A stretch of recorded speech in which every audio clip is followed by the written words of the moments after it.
Alright, this tutorial is for sync and it's about how I do my backgrounds.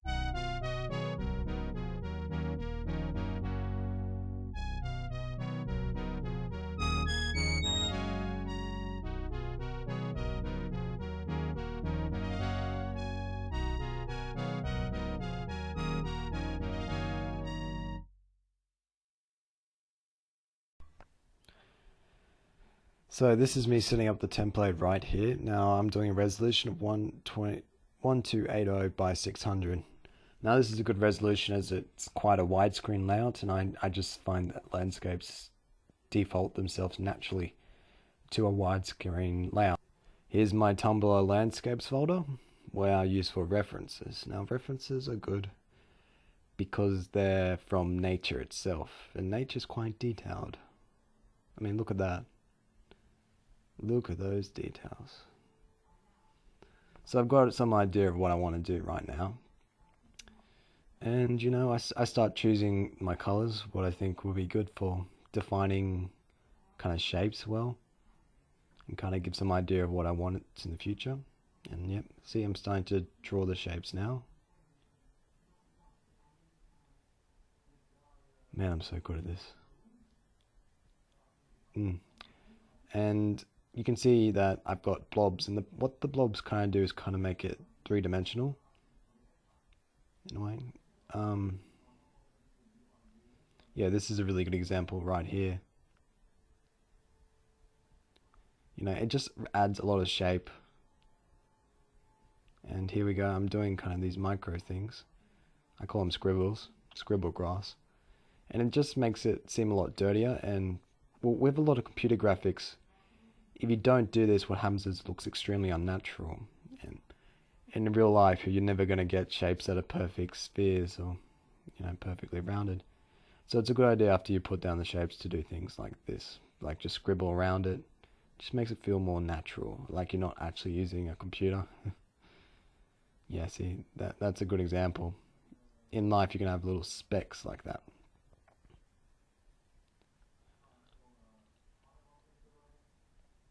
And you can see on the left side of the screen how it affects in, you know, the natural size it's going to display it. How it just seems like there's actually kind of grass there.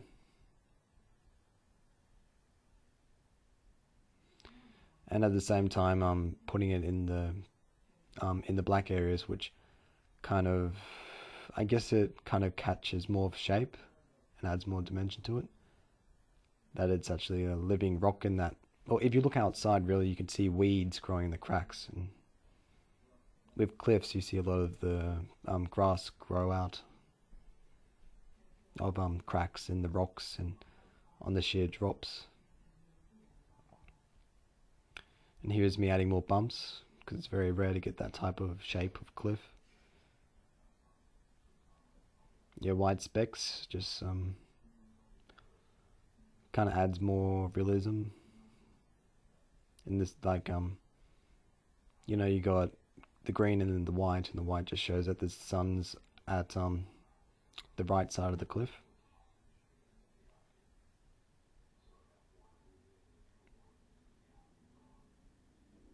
Here I'm just copying it because that amount of detail is not worth doing for every single part. You can just copy it, and the mind, it's not very good at finding repetitions in this type of cluttered environment.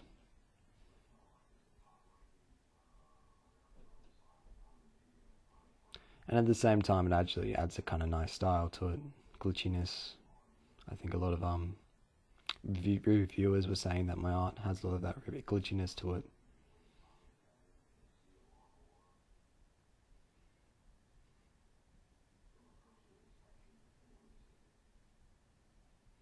And yeah, here we go. I'm just patching it up, making it look like, trying to make it look like it wasn't copied and pasted.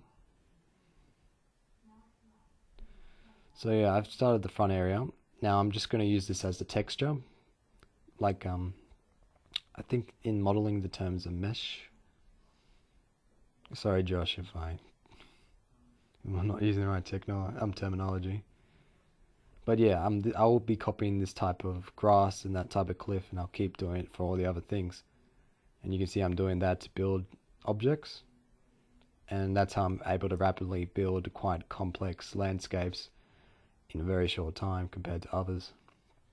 So I'm going to have the background here. This is me using the background in the same way. Just copy and pasting and then patching up. So the orange just add a bit of variation to make it seem further back than the foreground. And you can, yep.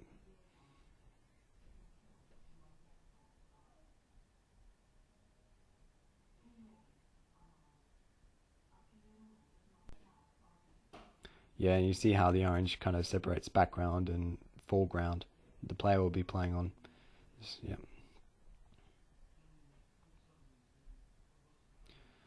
So this is a magic code for perspective. Yep. And what it means really is for if the X position of the background's at 1,200, then backgrounds are going to be at 1,000, and that creates kind of depth of perspective. We can see here in the image how on the left side the cliff's kind of staying with the person, while the stuff on the other side would be kind of disappearing quickly. The lower the number, the more it stays in the background, while if you want things to be closer to you, you raise it up. You raise that number up and it's going to disappear and whoosh right past you. This is a good video for just seeing how you can use perspective. Like, I've only spent probably about 4 days worth of studying perspective. But yeah, if you studied kind of what the effects of each number was, of how close the relationship was, you could get some extremely nice effects like this. It's just, yeah, if you just worked it out. So you basically do that for every single one. If it's closer, make it higher. If it's far away, make it smaller. And yeah, you do it for each layer. And you layer it up, you can get some really, really nice effects. So here's me demonstrating what it would, like the effect of it, with 1 frame per second. I'm not sure if you got that. Kind of gives a bit of what I was trying to express, but not really. Yep. Yeah, so this is me getting it longer because the template looks nice, but if we want it to be more like a game, games are much longer in level sizes usually than 1280. And yeah, that gives kind of a kind of an inspiration of what it could be without the frames per second. Sorry, I'm learning how to do this. Oh yeah, so just making it look nice. Yeah. I like it. So here's me playing around the colors. I usually do this at the end. But yeah, it's quite a good tool. This gives you quite all these different combinations you can make. Sometimes you can get some really sexy combinations, baby. Oh yeah. Yeah, that looks good. Yeah. Yeah. Okay, so this is me making the sky. And my battery's running out. So yeah, for this it would be a x equals x, no, view x view. Yeah. Or you could do it 1.05, sort of like clouds do. Yeah, Bargeman, that's me.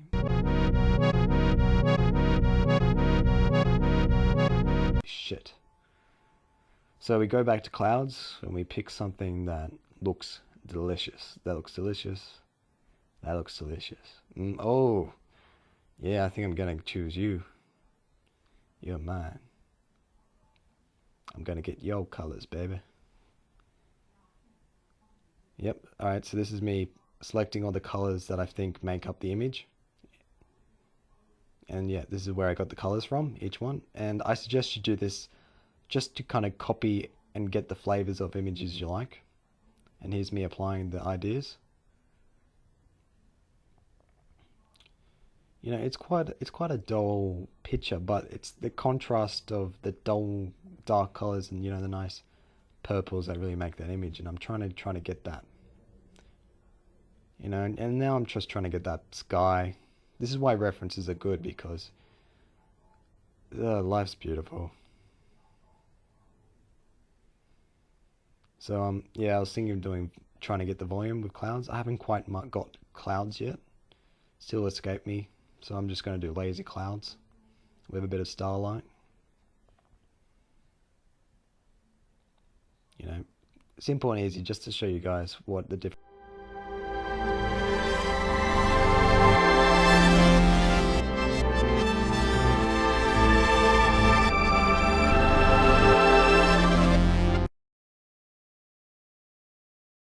Having the idea of what looks good with color kind of influences good color taste. So, but yeah, the problem was what all the images look the same, so you got to kind of tweak them a little to create distance. So that's what I used. This is the colorized tool, and the tint, give it a nice tint. You know, it looks better just then if you saw it. Looks kind of more in the background. Darken the layers, or give an atmospheric fog, I guess is the word. You might blur it, but that's a hard trick to use.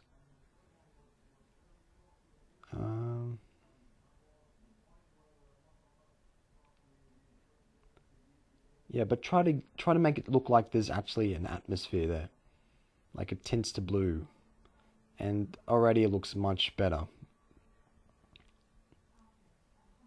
And yeah, so now it actually the foreground comes forward, and the player can actually see where the background ends and where he starts. And yeah, here's some examples I've done that I've spent weeks on.